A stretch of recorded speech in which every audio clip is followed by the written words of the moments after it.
We introduce gutters automatically, i.e., on all eaves on an active roof.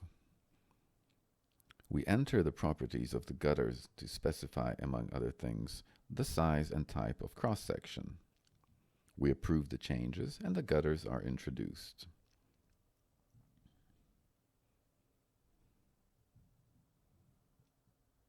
Now we can insert the drain pipes into the inserted gutters.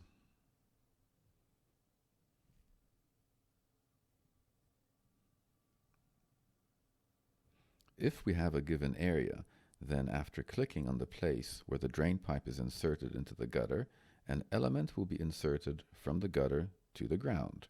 The height of the outlet location can be defined in the Gutter Properties window.